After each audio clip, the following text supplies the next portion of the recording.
السلام علیکم ورحمۃ اللہ وبرکاتہ۔ قارئین و سامعین، مزید ایک ویڈیو لے کر آپ کے سامنے حاضر ہوئے ہیں۔ امید کرتے ہیں کہ آپ کو یہ ویڈیو پسند آئے گی۔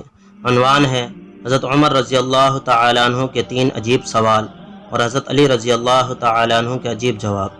حضرت ابن عمر رضی اللہ تعالیٰ عنہ فرماتے ہیں کہ حضرت عمر بن خطاب رضی اللہ تعالیٰ عنہ نے حضرت علی بن ابی طالب رضی اللہ تعالیٰ عنہ سے پوچھا، اے ابو الحسن، کئی مرتبہ آپ حضور اقدس صلی اللہ علیہ وسلم کی مجلس میں موجود ہوتے تھے اور ہم غائب ہوتے تھے، اور کبھی ہم موجود ہوتے تھے اور آپ غیر حاضر۔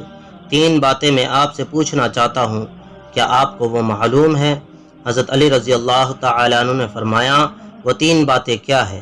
حضرت عمر رضی اللہ تعالیٰ عنہ نے فرمایا کہ ایک آدمی کو ایک آدمی سے محبت ہوتی ہے حالانکہ اس نے کوئی خیر کی بات نہیں دیکھی ہوتی، اور ایک آدمی کو ایک آدمی سے دوری ہوتی ہے حالانکہ اس نے کوئی بری بات دیکھی نہیں ہوتی۔ اس کی کیا وجہ ہے؟ حضرت علی رضی اللہ تعالیٰ عنہ نے فرمایا، ہاں، اس کا جواب مجھے معلوم ہے۔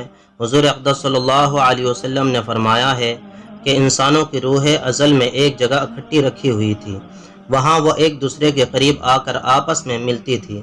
جن میں وہاں آپس میں تعارف ہو گیا ان میں یہاں دنیا میں الفت ہو جاتی ہے، اور جن میں وہاں اجنبیت رہی وہ یہاں دنیا میں ایک دوسرے سے الگ رہتے ہیں۔ حضرت عمر رضی اللہ تعالیٰ عنہ نے فرمایا، ایک بات کا جواب مل گیا۔ دوسری بات یہ ہے کہ آدمی حدیث بیان کرتا ہے، کبھی اسے بھول جاتا ہے، کبھی یاد آ جاتی ہے، اس کی کیا وجہ ہے؟ حضرت علی رضی اللہ تعالیٰ عنہ نے فرمایا، میں نے حضور اکرم صلی اللہ علیہ وسلم کو یہ ارشاد فرماتے ہوئے سنا کہ جیسے چاند کا بادل ہوتا ہے ایسے ہی دل کے لیے بھی بادل ہے۔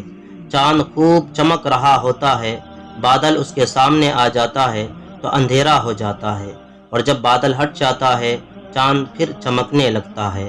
ایسے ہی آدمی ایک حدیث بیان کرتا ہے، وہ بادل اس پر چھا جاتا ہے تو وہ حدیث بھول جاتا ہے، اور جب اس سے وہ بادل ہٹ جاتا ہے تو اسے وہ حدیث یاد آ جاتی ہے۔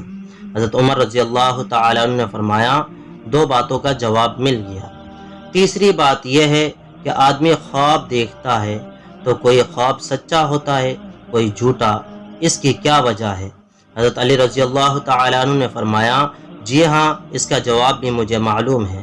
میں نے حضور اقدس صلی اللہ علیہ وسلم کو یہ فرماتے ہوئے سنا کہ جو بندہ یا بندی گہری نیند سو جاتا ہے تو اس کی روح کو عرش تک چڑھایا جاتا ہے۔